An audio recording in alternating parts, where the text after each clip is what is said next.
I'm Shabbar Jaffar. I'm a professor of epidemiology. I'm essentially an epidemiologist and clinical trialist.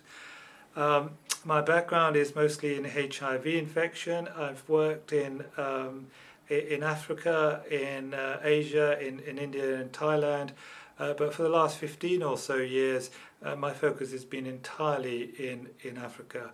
I've been very lucky. I've been able to live in different parts of Africa, in the Gambia, in Malawi, in Uganda, and in South Africa. So East, West, and Southern Africa.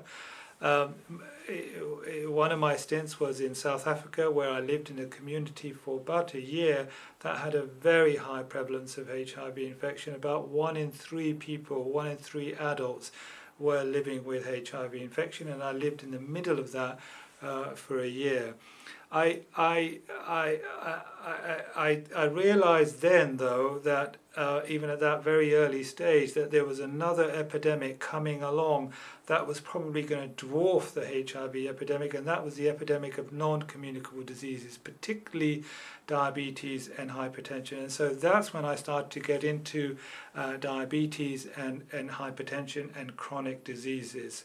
I've been very lucky in my work that I've been able to combine work on these conditions. What really drives me, probably 2 things. One is that is working on conditions that really matter, that have a high disease burden on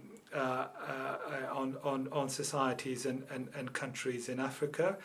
That's one, and then the other is the high quality research. I'm essentially a trialist. I like doing research that is going to be relevant and that's going to be used by policymakers and other stakeholders. And as I've got more and more experienced, I realised that the importance of high quality research, and probably the quality of my research, has gone up and up. And so those are the 2 things: working on conditions that have a high burden and doing trials and other high quality research.